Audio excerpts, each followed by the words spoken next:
us to begin.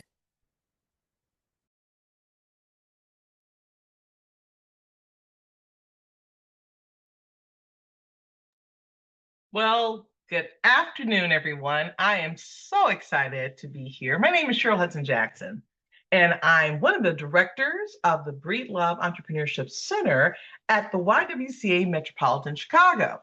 And today we are going to have a wonderful experience of talking about crafting a pitch deck that wins. Now, for some of you, because I have no idea how to range how many people are on the call that have done pitch decks before or are in the midst of trying to create one, but I'm hoping that today's presentation will give you all the tips and tools that you're going to need in order for you to have an effective pitch deck that wins. So with that being said, I am going to get ready to share my screen.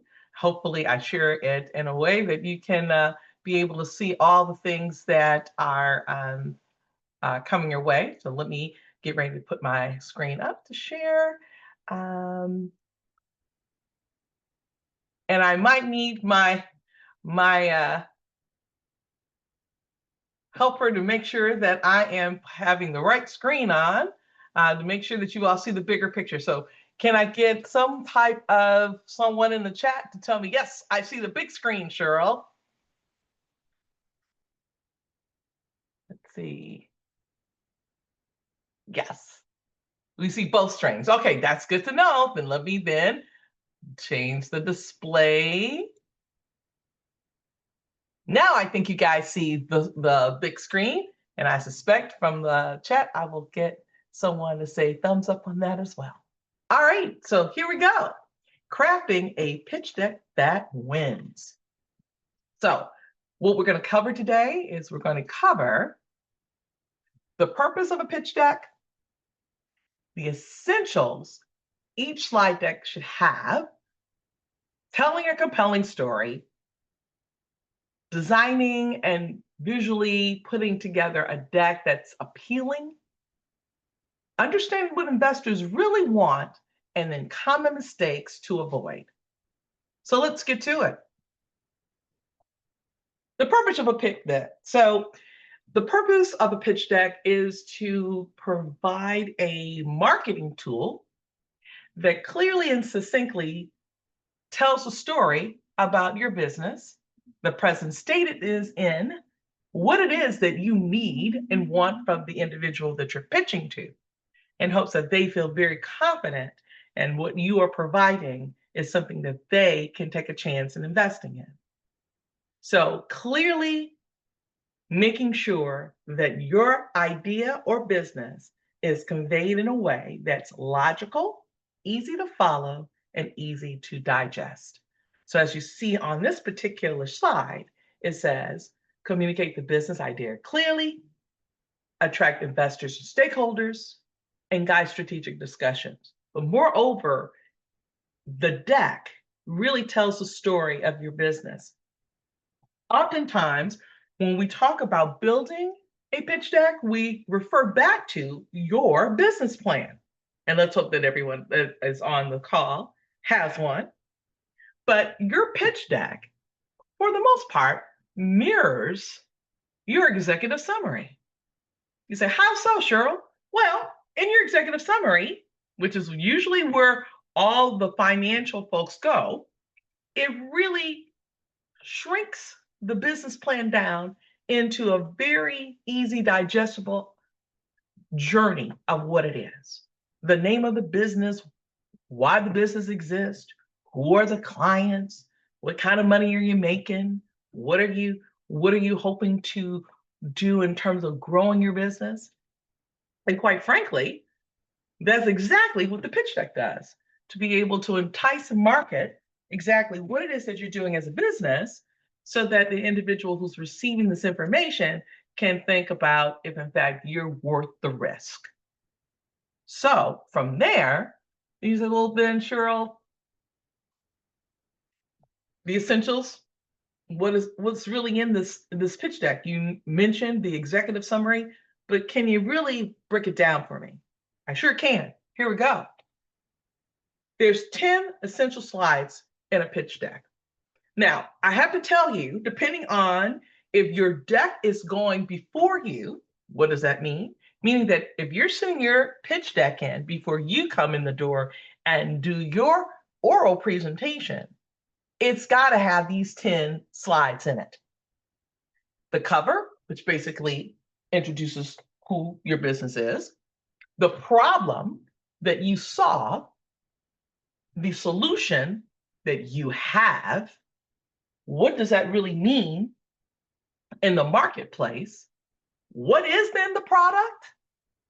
What is your business model of execution? What type of traction do you think you'll get? How do you go to market to make this thing work? Where's the return on the dollars? Who's the team that's helping you drive this business? And then last but not least, what do you want from this individual you're sending this deck to?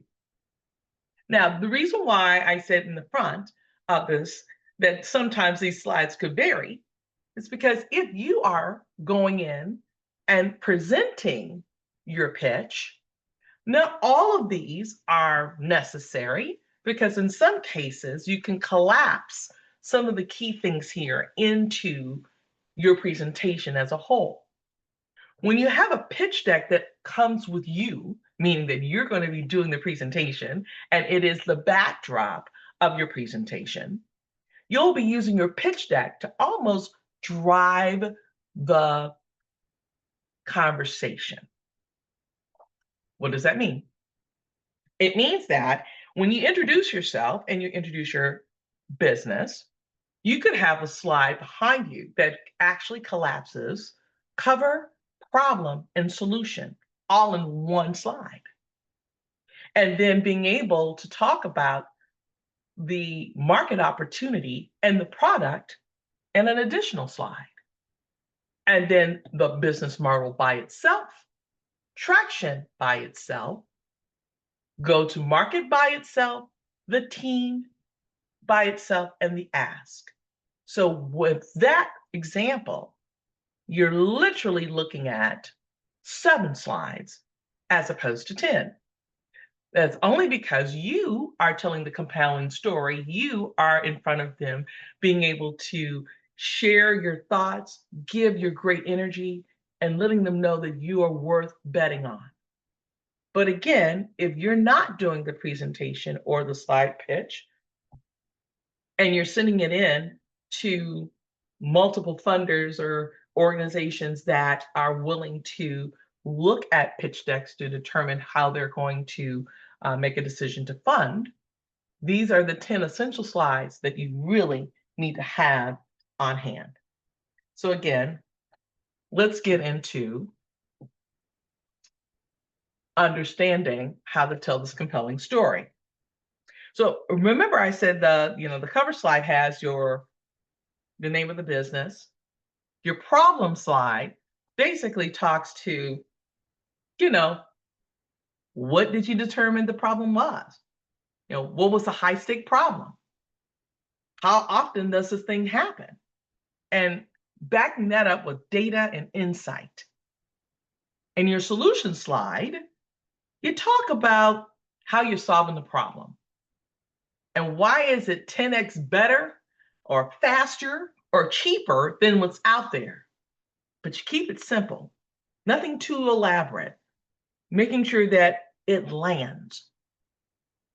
When you get to that market opportunity slide, you talk about how the market is growing in this particular area that you're in and where you wedge up in between this market to be able to own a portion of it in the way that you do it and how you deliver it. Your product slide could show you actually in the midst of doing something with your product, or a lovely picture of the product, or the product doing something. It also can be a product slide that gives you how you stack up to the competition. And then, moreover, why this really fantastic either product or service is going to make a difference in the lives of those who encounter it. When you're dealing with people wanting to give you money, the most important slide that they're going to be looking for is that business model slide. How you make money. What's your pricing model? And making sure that it's clear economics so that this is how I get the money in, this is how the money goes out, these are all my expenses, this is how I see exponentially being able to make revenue, and therefore, if you take a chance on me, this is what we can grow and make together. Which brings you to your traction slide that basically brings you back to understanding the revenues, the growth rate, and what key partnerships you are forging. Now, when you get ready to tell this compelling story, you've got to be able to understand exactly who you're pitching to and how critical it is to understand your audience. So as I went through these slides, I also want to make sure that you are very mindful about how that communication is being delivered. So let's go there. So when you have a slide presentation, again, keeping it neat, keeping it succinct, but compelling, and if you are part of the pitch experience, I need you to do the following. There's 3 points on how to tell and complement your pitch deck. You need to be engaging and understand your audience. Even if, in fact, now I'm going to put this in and put kind of a caveat here. Even if you are not doing the pitch, the deck itself needs to be engaging and captivating, which means that it needs to be able to visually draw the person who is going to be looking at your deck to want to know more. Understand this. In the world of investors, they get 1,000 pitch decks a day. And interesting enough, statistics are saying that they're spending on those that you mail in and email in and send on its way without you, they're only spending an average of 4 minutes on a pitch deck. Some are saying that they're only spending 2.7 minutes on them, but I suspect what they're doing is they're going from your cover sheet to your financials to your ask.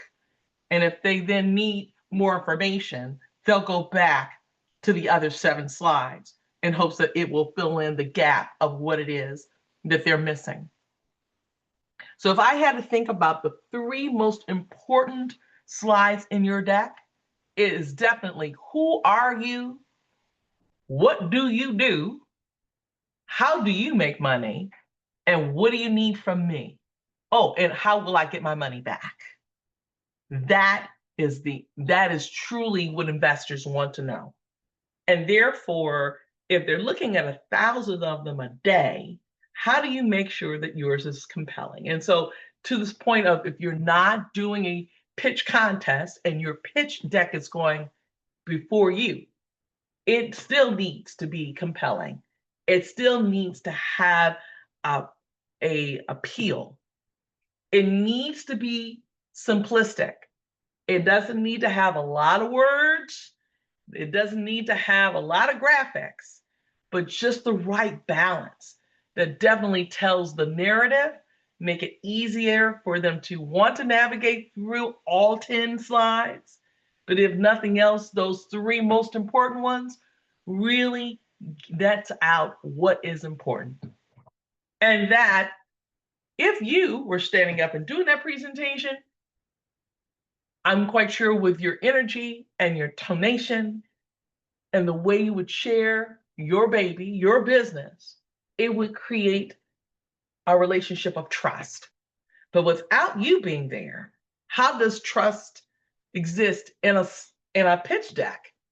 Well, it comes with making sure that all the information you provide and the credentials that you put in there will foster confidence that you know what you're doing, which means that one slide that introduces you and talks to the fact that you are a subject matter expert in this particular business, that you understand the market, that you have seen your competition, you're able to sum up exactly who they are and show how you are either faster, better, or both to be able to deliver the product to the market and the reasons why.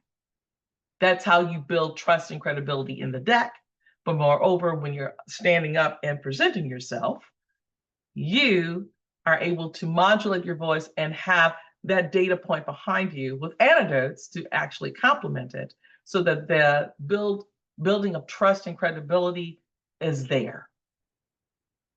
So you say, Cheryl, well, okay, it sounds pretty simple. Well, again, I'm going to go back to slide 6. When we're dealing with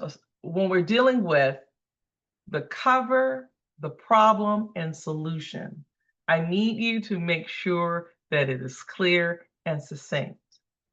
Not too much verbiage. Actually, make sure that the font is large enough. I almost think 30 pica might be about right.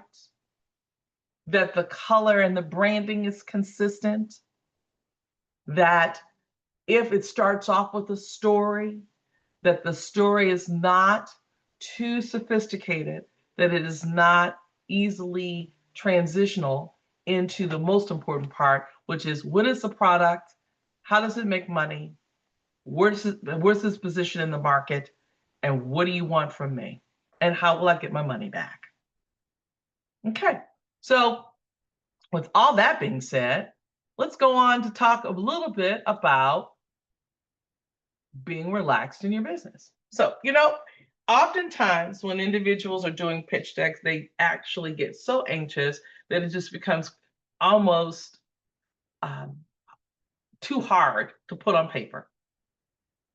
So they end up writing every thought in their minds and try to put it all on the slide.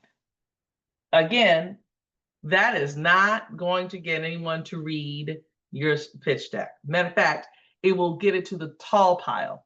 So remember I said they look at 1,000 a day. If it has too much verbiage or too many pictures or not enough meat to be able to determine what the business is and how it's making money, it will get in the tall pile so very quickly, and then you won't hear anything. So you're kind of lost in this abyss. What you want to make sure is that you know your business enough for you to relax, to understand exactly how you are able to communicate those thoughts and opinions on paper. And they come with, again, knowing your brand, having a brand element and color and your logo, being able to position it appropriately so that people understand who you are. They'll know by your color and your logo. They'll know by your tagline or your mission statement. And moreover, they'll get a chance to understand who you are by the progression of how you set up your slide presentation. So let's get to this part. And I always tend to try to reiterate things over and over again because I think it's so important for you to understand. When you are putting your pitch deck together, and again, this is also to complement you if you're going to be in a pitch contest, your pitch deck should be almost your table of contents. It should have just enough information, 3 bullets, if you will, to really enhance exactly what's happening on every slide so that everyone is able to understand exactly where you're going. So from the first slide that you have, that is going to be your cover slide with your name, your logo, and your 1 sentence on it, transitioning to the hint of what your product is, to your problem slide. It is going to be very important that you are able to tell at a very succinct and high level what it is that the people experienced and how often, and then back it up with data and insight. So those are the 3 things that you might want to hone in on slide number 2 on your problem slide.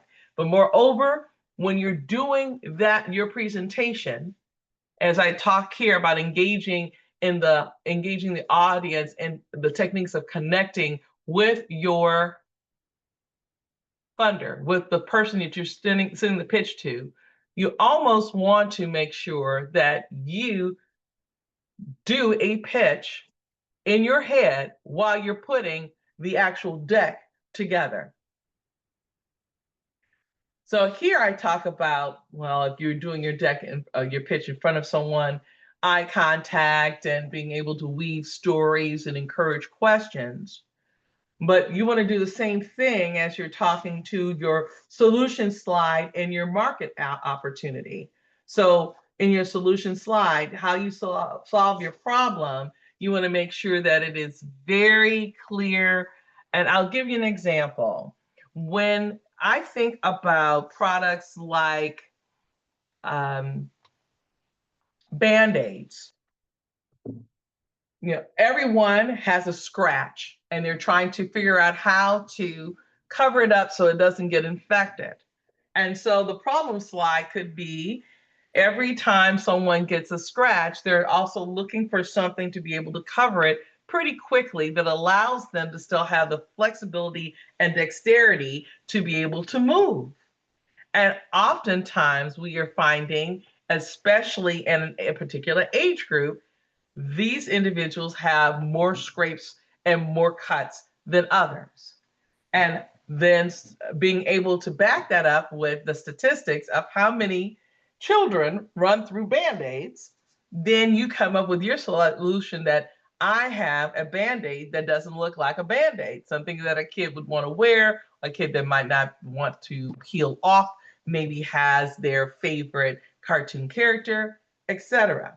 But showing how it keeps it simple and that it still does the key things that Band-Aids do, but the likelihood is that this Band-Aid will be more sought after because it appeals to the population that it is being designed for. So again, identifying the problem, cuts and bruises, solution, Band-Aid, but Band-Aid for children in a way that's designed so that kids are going to keep it on them all day long. Matter of fact, they'll be proud to wear them and want to go to school and show off their Band-Aid over their cut. Keeping it simple, being able to give it some light and levity on how cool that could be to wear a Superman Band-Aid, but at the same time, this child is no longer going to be subjected to any type of infection because the Band-Aid is doing its job. So that kind of solution idea of what the problem is and the solution go together. The other side of this is that you want to encourage them to move forward with, well, okay, so you got a Band-Aid, it's got Superman on it. So, why do I care? You care because it's a market that's growing. There's going to be kids all the time going outside scuffling and hurting themselves. It is definitely a growing market. But where it isn't a growing market is that traditionally Band-Aids are made in one color pigmentation. And most recently, they've come in another group of 6 or 7 colored lots, but they don't necessarily represent what kids want to wear when they go to school and keep the Band-Aid on. Oftentimes, when a Band-Aid is put on, they want to tear it off because they want to see what's going on with their scar.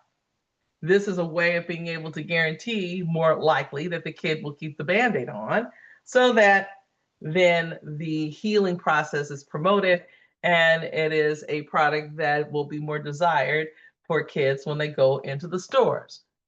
And we also will use the same statistics that children and young teens drive more sales in the country than adults do, especially in this particular segment of Band-Aids. So there, then you're showing your area of expertise. You're being very thoughtful about how it is you're addressing the business. You know who your customer base is, and therefore now they're intrigued enough at least to understand how are you making them, how are they getting to market, what your profit margin is, and what is it that you need to do or need the funding for to enhance and grow the business.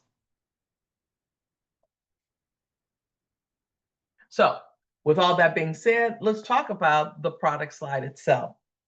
So when you're dealing with products and services, it is important to show a picture, either the actual picture being done or a actual graph that shows how that particular product will fare in the marketplace. So you want to show the product, some kind of demo, some highlighting differentiator that shows that you're better than others, so that it can be then the intriguing slide that basically leads you to your financials. And so with all that being said, you want to be able to make sure that it speaks with impact, that it actually is very clear, and that any ancillary questions, frequently asked questions that might be surrounding your business, you'll actually create, that'll be slide number 11, by the way, so that it answers any questions that you think might come up that did not get addressed in the slide presentation itself. You want your slide to speak with impact, the ability to communicate effectively, be it verbally or on your slide, is very important.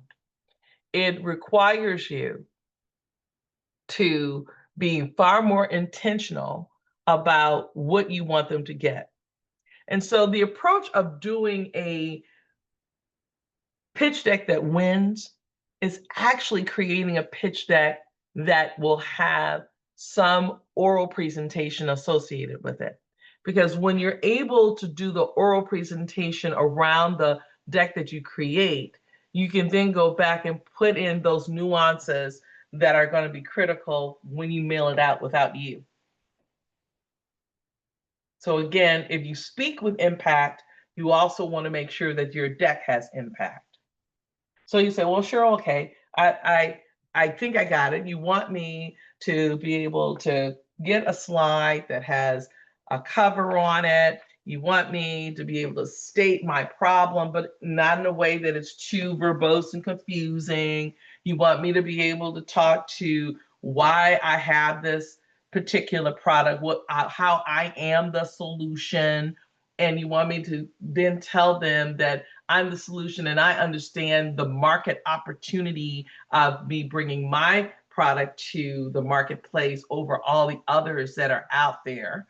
You want me to identify what the product is. So if there's a beta test or some kind of picture or of some sort to show that my product is real and that it has some impact, and in terms of someone can get it, they can use it, it's easy to use, it's easy to implement if it's a service, and then show then the business model, how it makes money. Yes, that's the one slide that needs to have the biggest impact delivery. How does your product or service make money? So what you're showing there is how many opportunities that you would have to be able to make sure that this product is bought or commissioned by the public it serves on a regular basis, that is able to cover its expenses and make some sense of profit. If you are unable to do that, then the likelihood is that pitch deck again will end up in the tall pile, not the short pile. Now, some statistics say that only 58% of successful pitch decks actually include a financial slide. And I would say that that is only because if it is a new product and you're just getting ready to start this business and you're looking for seed money to get it off the ground, then the only way you're able to really talk about it is going to be figuratively, not necessarily with any traction of what it's been able to do over 3 years, because it's not real yet.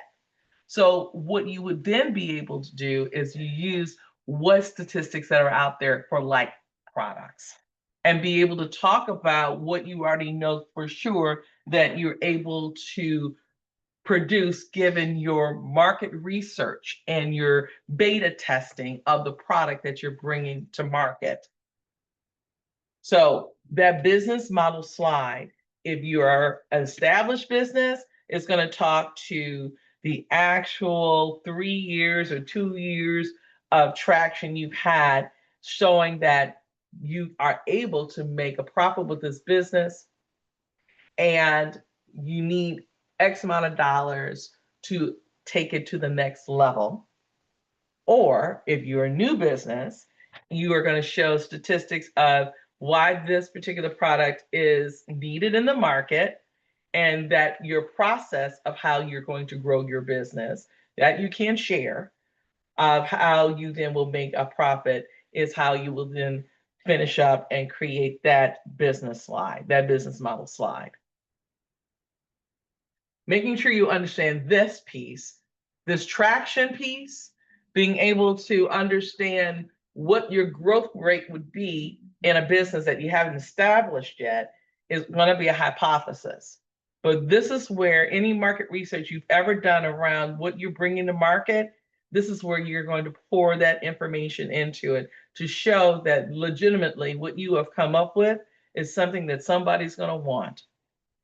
And that you have key partnerships and relationships that will help expand the growth of implementing this business, versus those who have a present business and has shown some sense of growth rate, but realizes that the best way to infuse more growth in the business is through some technique or some pivot or addition that presently your revenues can't cover. And that's why you're asking for the pitch to be accepted, so that you can get whatever funding or resources needed to do that, needs to be communicated in that traction slide.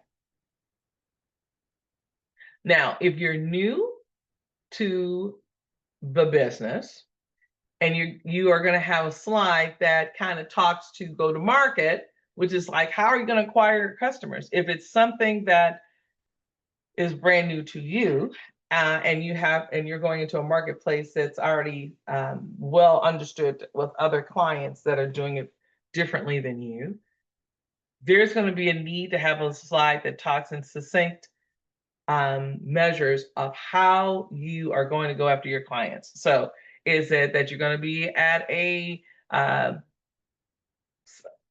market fair? Are you going to be doing a social media blitz? Are you going to be on Facebook Live doing a demonstration? How are you going to make sure that you can acquire the number of clients and customers you need in order for the business to sustain itself?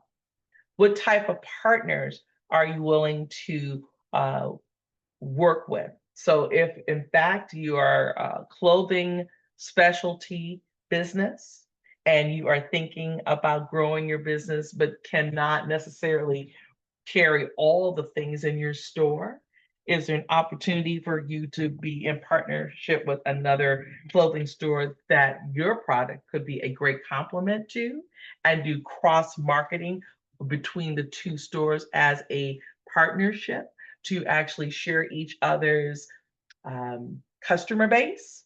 That could be a great opportunity for you to identify in your go-to-market strategy slide. And then your team slide. So this slide really talks to who you are and who you have behind you to make sure that you are doing your very best in seeding this business. So you as the founder, you could have an advisory board that you put together of individuals that you trust that have helped you pull your business together. That includes your lawyer that you worked with to be able to do your LLC and being able to make sure you are in compliance. It could be your bookkeeper that helps you look at your finances on a regular basis. It could be your designer who helped you be able to create your logo, but also gives you great insights on how to colorfully market your product and on digitally as well as on paper. These individuals that you've used to be able to build your business could truly be part of your key team. But you also can have subject matter experts that you've actually interviewed that helped you during your market research to be included as part of your key team on that team slide. And when you put that slide together, you want to talk about why this team wins. Why are these critical thinkers together make such a great dynamite task force to be able to bring your business to light? And then on your ask on how much money that you're raising, let me tell you that oftentimes people ask for dollars and cents, either too extreme without having the financials to support it, or too little and not anticipating that there'll be issues or problems that come down the line that this money could have been able to mitigate those issues. So you've got to figure out what the sweet spot of the ask to be, and it should be substantiated by the ability to show your profit and losses to show that you're able to generate and recoup any kind of financial investment.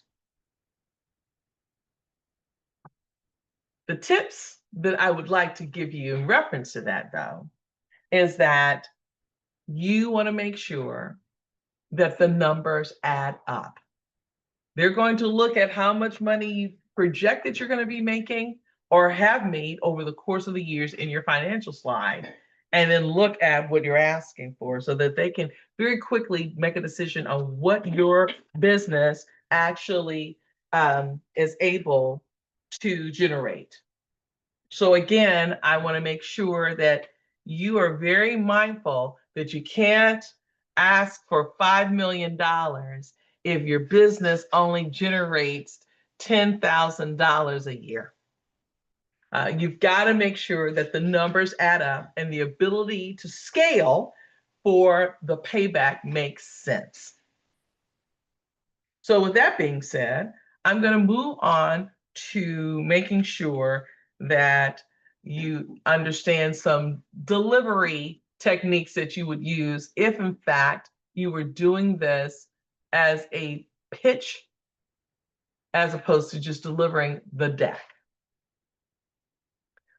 So effective delivery techniques when you are standing up and doing your presentation with your pitch deck is that you need to make sure that you have voice modulation and your body language complements your brand.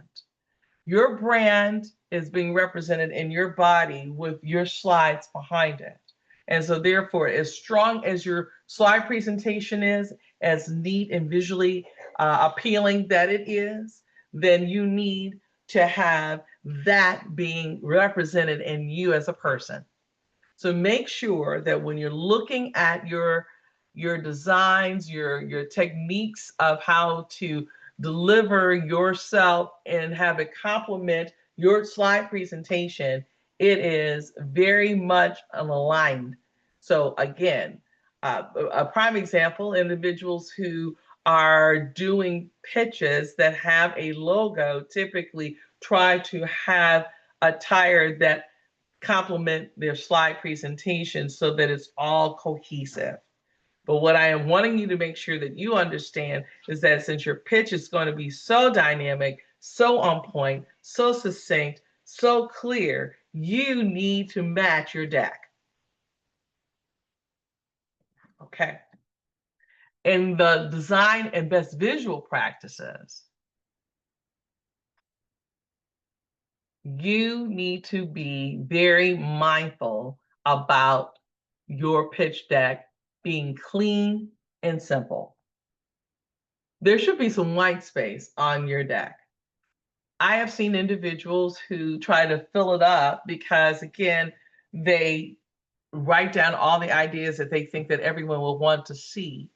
And if, in fact, they're not going to be verbally doing a pitch presentation, they don't want to miss one opportunity to make sure that those who will receive the pitch are not informed. They want everything on the deck.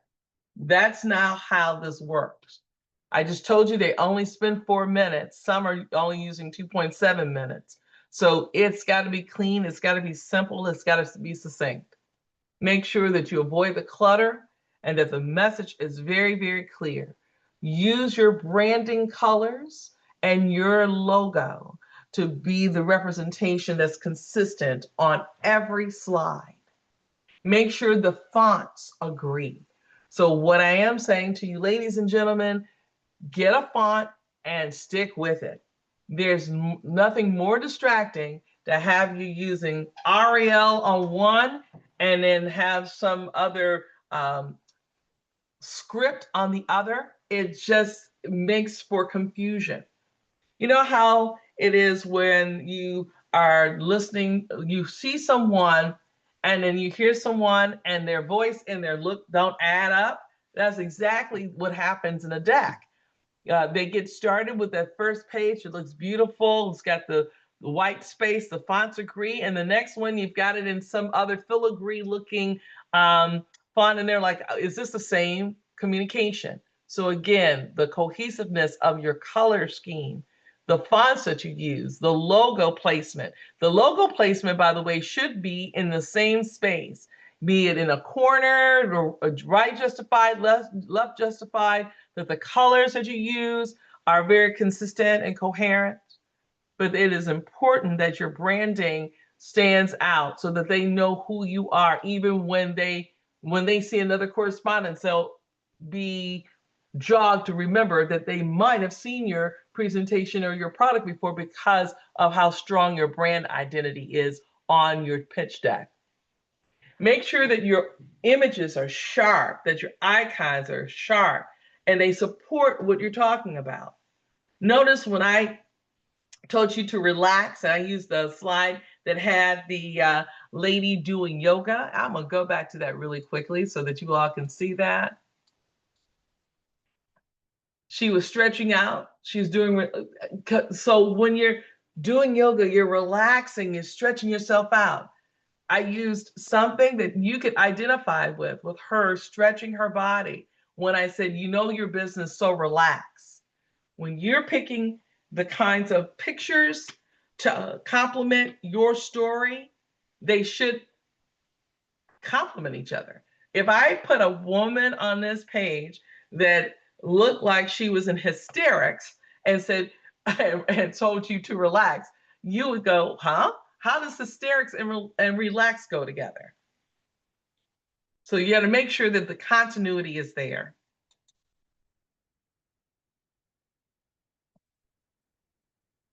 Leverage data visualization. So I can tell you that funders and investors like pie charts and bar graphs, but they also like information broken down into rows and columns. There are some that will do some very attractive icons with bold arrows and arcs to show a roadmap to help people get to the end game. And that works too.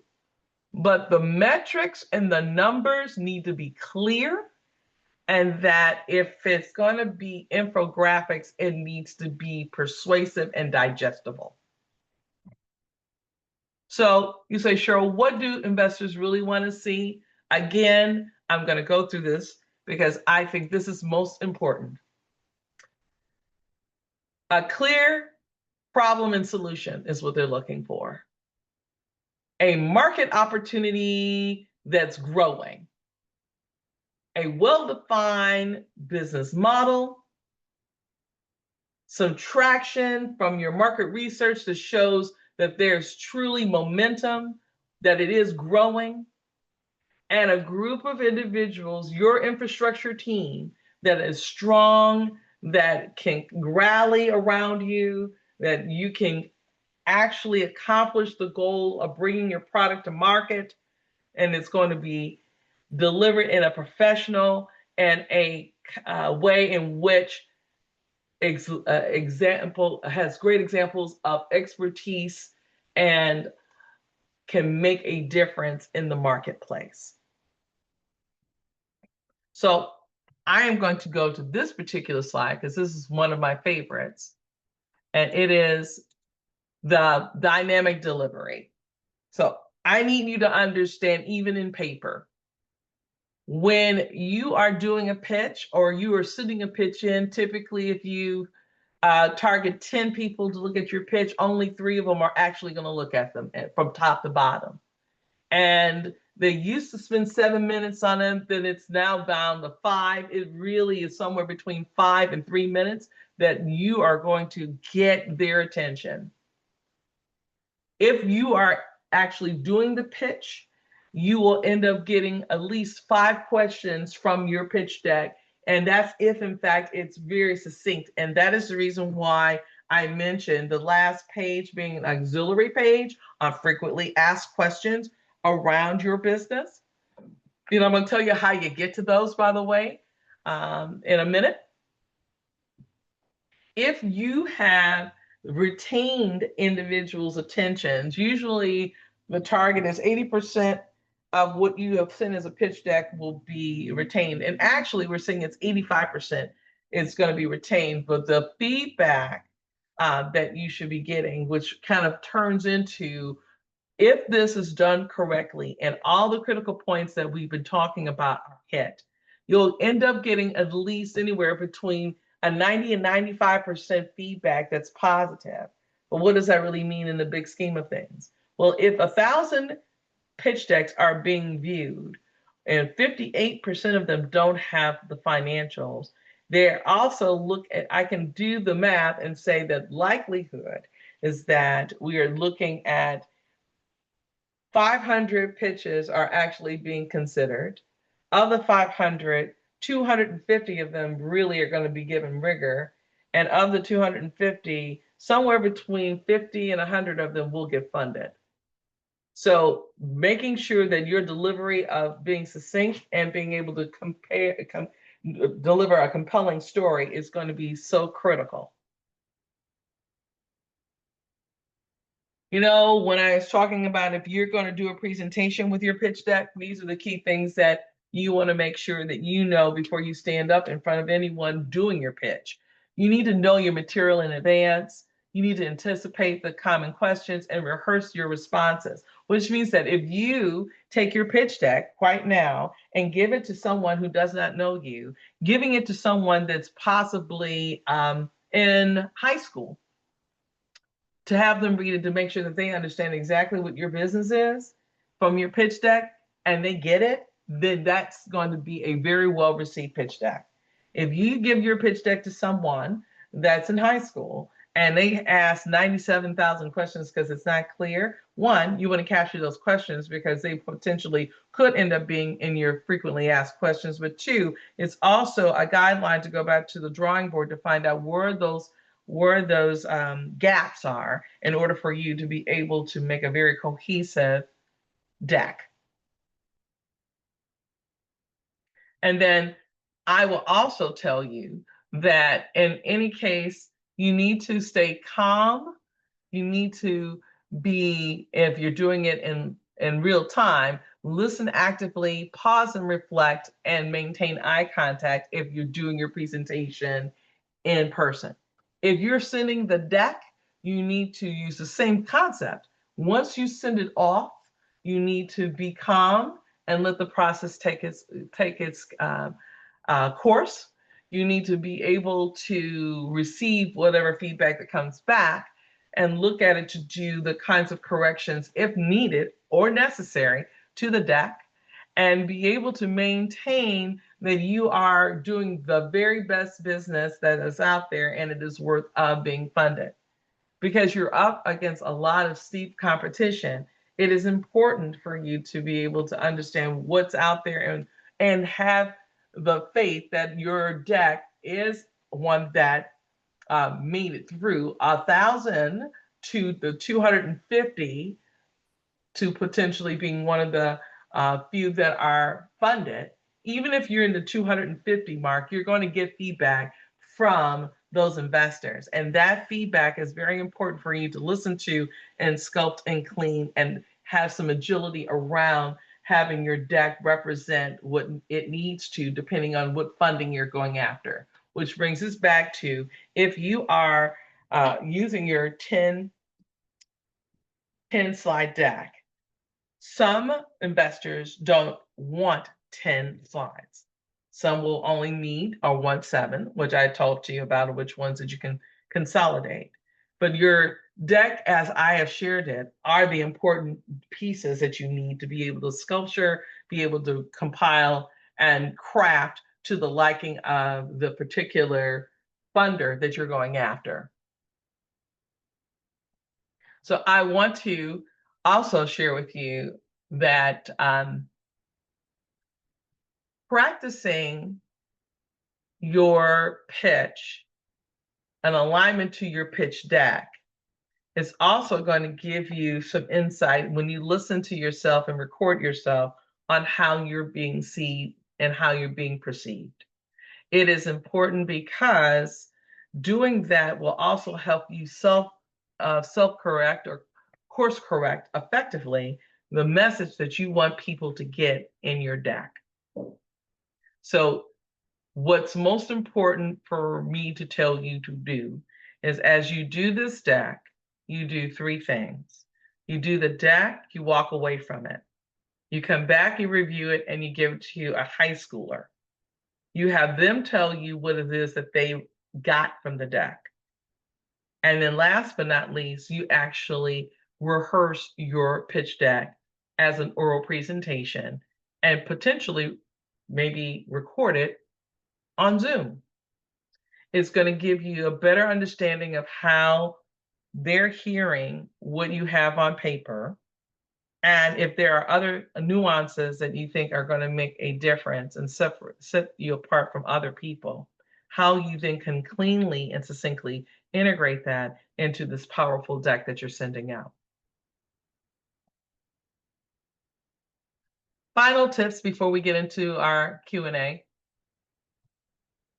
is I want to make sure that you understand that when you are doing a presentation, a deck, a pitch deck that is going to make a difference, that is going to win you the money you're looking for. Again, slides need to be well designed.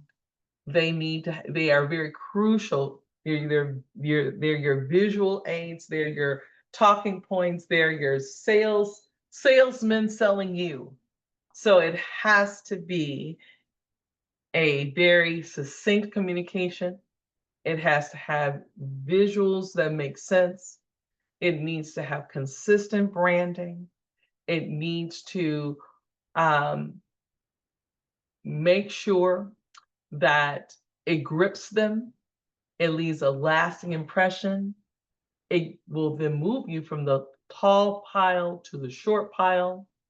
It's going to allow you to use it to be more timely. So when you do pitch contests, it can be the actual tool that you use to keep you on time with delivery. Because here's the other sidebar. If you're taking your pitch deck and using it for a pitch contest, and the pitch contest is between 3 minutes and 5 minutes, your deck needs to be succinct enough that it tells the story behind it. People read it, but they're going to be very engaged with you. So you need to almost look at your pitch deck, clean it up a little bit, hold on to the stories and the impact moments so that you can deliver those verbally. Use the deck to actually tick off your moments of where you need to be so that you successfully are able to communicate within the prescribed period of time given in your pitch contest. So I'm going to say it again. Your deck can be used as your timekeeper in terms of how you communicate your thought, the ask, and wrap it up. So again, practice makes perfect. Limit your text and bullet points. Practice your timing and flow.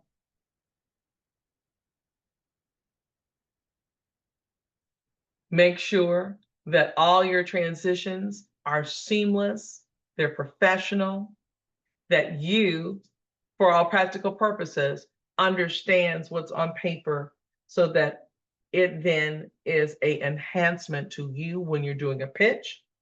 And then conversely, when you're sending that deck along by itself, that it has its own power to grip, tell a compelling story, give confidence and credentials that you are worth the investment. So we are now at our half-hour point, and I wanted to make sure that there's some statistical pieces that I wanted you to get prior to us opening it up to questions and answers. I've given you a lot of information today, but the key thing that I always want people to walk away with is that a pitch deck is not hard to do. It really isn't. When you sit down to do a pitch deck, you really do have everything in front of you to do a successful deck. And I often tell new presenters of pitches that they need to take, again, their executive summary of their business plan because it tells everything. If you take the executive summary and put it next to the list of things that I had shared with you that one needs to have a successful pitch deck, you will find out that you already have everything you need from that business plan, from that executive summary. You have everything that you need to be able to talk about who you are, what is the problem, how to assess it, how you're going to make money, who it is that you're going to do it with, who's your team, and being able to show how you're going to be able to make the money back that's being invested in it. So please do not make yourself crazy thinking that you don't know where to start. However, if you've never done a business plan before, this could be a little bit more daunting because it is the business plan that helps drives the pitch deck. So I would suggest if you have never done a business plan before, you can go out on the internet to the SBA. They have a skinny business plan and an example of one to help you get a better understanding on what goes into a business plan, but moreover, understanding of what's in an executive summary. And from there, you're able to build, I think, a very succinct pitch deck, adding on the little nuances that make you different from everyone else and anything that you think is going to be compelling to get the attention of those who you're looking to have invest in your business. Again, the investors spend most time viewing the financials, the team, and the competition that you're up against. And then only 58% of successful pitch decks include a financial slide. It should not take more than 5 minutes to really get a good gleam if in fact you know what you're talking about when they look at your pitch deck. And that if you are going to use a professional to create a pitch deck, wait for it, it goes anywhere between $500 to over $20,000, depending on what kind of business you have to have a professional do it, which I find is very extraordinary considering that's a lot of money for someone to do something that you know how to do because you do it every day in your business. So that is the reason why I think today is so exciting, because I am giving you all the components that you're going to need in order for you to do it on your own and save yourself some money to be able to put your pitch deck together. With that being said, we have 30 minutes, actually about 29 minutes, to talk a little bit about today's presentation. And I'd be very happy to take some questions. But I guess before I do that, let me do my commercial. As I mentioned, I am one of the directors of the Breedlove Entrepreneurship Center at the YWCA Metropolitan Chicago, where we provide services to help you become a better business owner, from the inception of the idea to your mergers and acquisitions to your late stage and or end of stage of your business. We have fantastic counselors and advisors that are free, that are in complement to helping with the city of Chicago to help businesses be able to stand up and make great stride and add to the community that we live in, which is in the Chicagoland area. So please reach out to me and or the Breedlove Entrepreneurship Center so that we can be able to provide you with more coaching, counseling, and resources and tools to help accentuate and grow your business. With that being said, I am going to stop the share, and I'm going to start looking to see if there's any questions in the chat that I need to answer. So I'm going over to Q&A. What do we have here? All right, so there's some good information being covered here. Will we be sent the slide deck for future references? I have actually provided this deck to the city, so they have it, and I understand that the recording of this should be in YouTube, so they'll be able to go back and listen to the tips that we have provided today. Another question is, are there specific elements or items to include when soliciting investments or support for a nonprofit where there is no financial return on investment? That's a fantastic question. So the elements that you want to include there's always a financial return on investment. Though people think about nonprofits, but nonprofit is only a tax identification. I mean, it makes money, and the money that it makes is able to provide more services to be able to provide key performance measures to whomever the service is being given to. So you do have specific investment components as a result of a nonprofit. A prime example is the YWCA Metropolitan Chicago is a nonprofit organization. It does generate funds to be able to make impactful moves inside the community in the area of entrepreneurship and housing and workforce development. And those strides in terms of people utilizing the services and the outcomes that come from that are great investment pieces that you want to build in, the elements that you want to build into your pitch deck. So I hope that answered your question.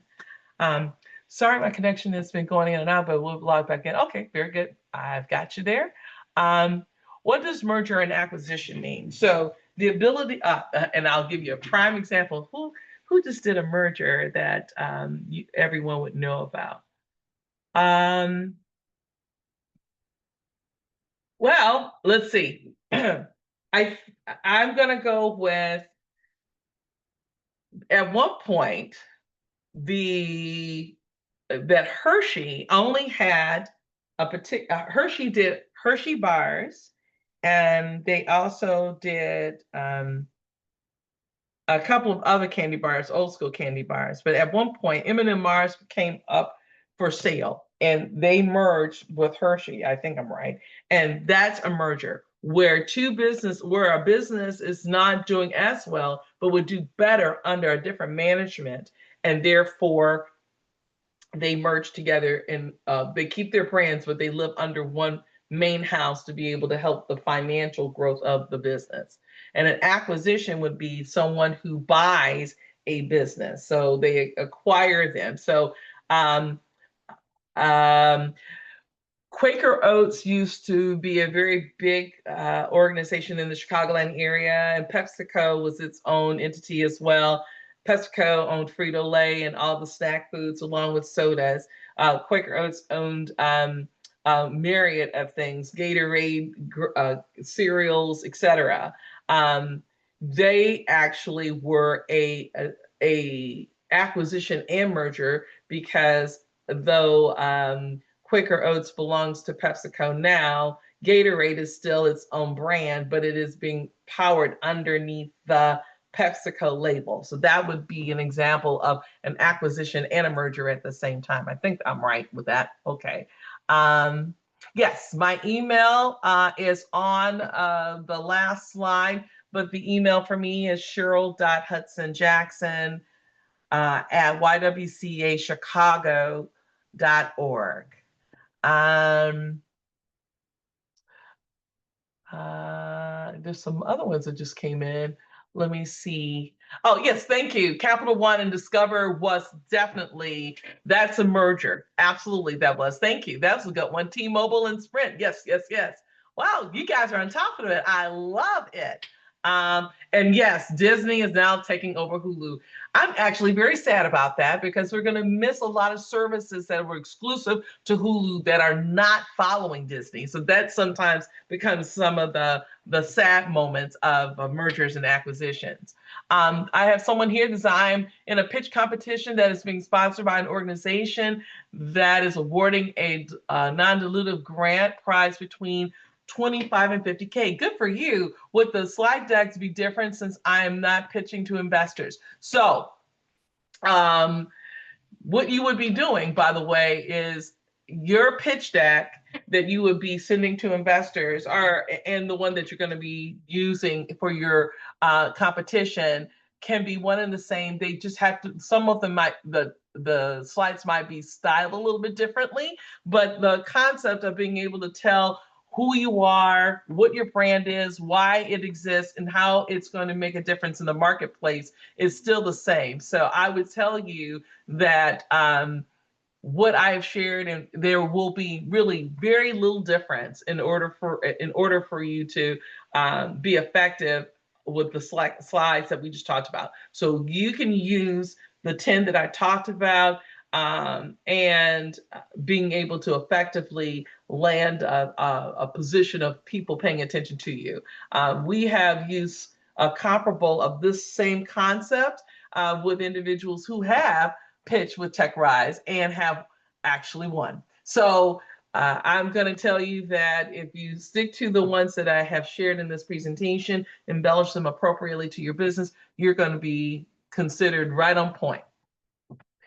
This one says, how do you recommend, I just moved, how do you recommend balancing emotional truth and professional polish in a pitch deck, especially when the story is rooted in lived experiences and systematic values? Let me tell you something. Great question. And I love, love, love, love that. Do you know that oftentimes individuals who tell a compelling story and might not have that big of a contribution on the financial side actually get funded? It is in the story. People want to feel something. They need to remember something, but you cannot go long in the tooth with that, right? We don't want you to stand there for the next 5 minutes talking about the woe is me, but you've got an ability to be able to grab them. And I'm going to use Kamala Harris as an example. You remember, I don't know if in fact you guys remember, but if you remember when she was debating President Biden, and she turned to him and says, one day, it's interesting that you bring this up, Joe, about busing. One day, there was this little girl in San Francisco, and she was being bused to school and this and that, and then the system stopped, and the little girl had a hard time getting to school. Her mom is a single mom, et cetera, et cetera. And then she turned to him and said, and that, Joe, that little girl was me. That was probably the most air absorption. People like, oh my goodness. There is something about a story that is compelling that people stay with and they'll invest in. If you're able to tell it in a succinct way, it's gonna do a lot for you. We believe in storytelling, especially around the concept of a brand, and how it comes to be. But you've got to be careful because oftentimes it can take you down a rabbit hole, and you don't get to tell all the other important things to your pitch. So you might want to temper it, but I think storytelling is very powerful. Absolutely. Another one here, how should my pitch be presented if I am under? Okay.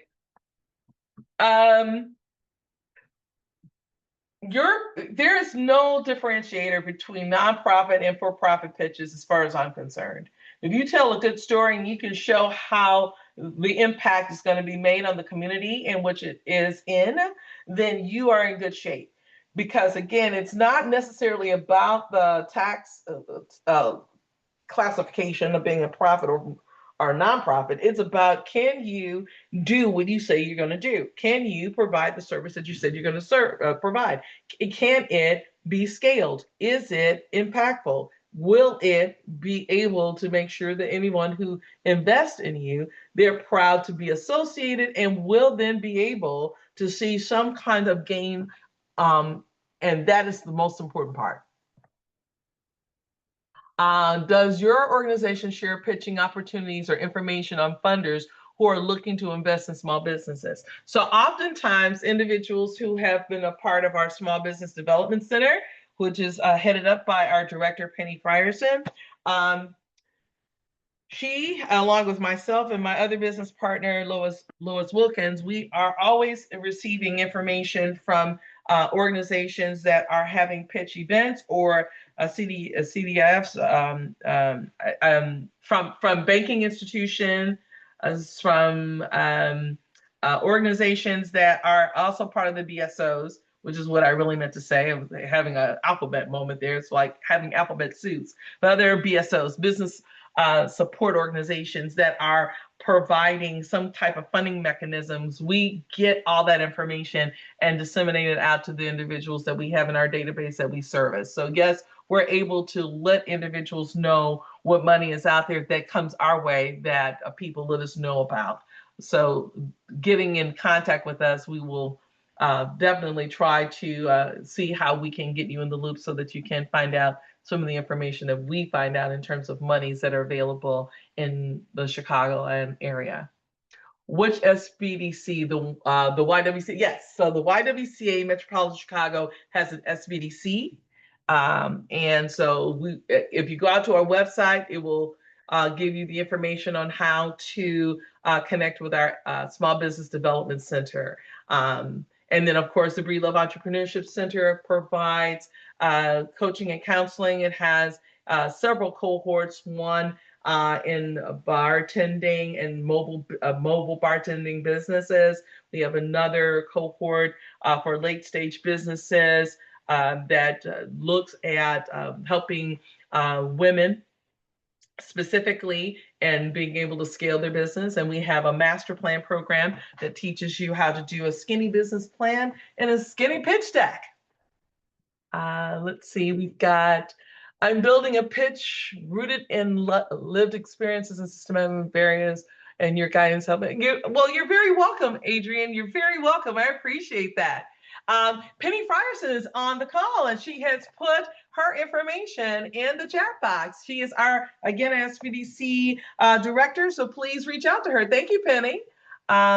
Is there a master list of all of the SBDCs that show what businesses? You know what? That's a really interesting question. We've talked about that. There's not a real master list of who's got what particular sweet spot, but every SBDC is going to be able to help you with business basics. So you can do well with any of them, but I'm more biased to ours because we really do try to make sure we are here to listen to what it is that you have going on and provide you with the kind of coaching and assistance that you need. Let's see, any other questions that I have that I miss on here? I think I got them all. So again, ladies and gentlemen, I just want to thank you for hanging out with me this afternoon. I hope that the information that I've provided you in reference to your pitch deck and being able to make a really great impression in terms of pitching in competitions throughout the Chicagoland area, that it is, this has been very helpful for you. I'm looking very forward to hearing great things through the city for all those who have dialed in today, that this has made a difference in their ability to show up and market their business to get the kind of support that they need and deserve. Again, my name is Cheryl Hudson-Jackson. I am one of the directors of the Breedlove Entrepreneurship Center at the YWCA Metropolitan Chicago. Please reach out to us at the YWCA Metropolitan Chicago. And I want to thank the city of Chicago, always thinking about the people and what they need in order to move and make a better community and a better tomorrow. I'm so proud of the city and I'm proud of why. And I'm just very happy to have had all of you on the call today making an investment in your business. So with that being said, thank you so much, everyone. And I'm going to turn it back over to our BACP host for the day, so that if there's any last minute housekeeping pieces that she would like to share, she can do so. Again, thanks so much, everybody.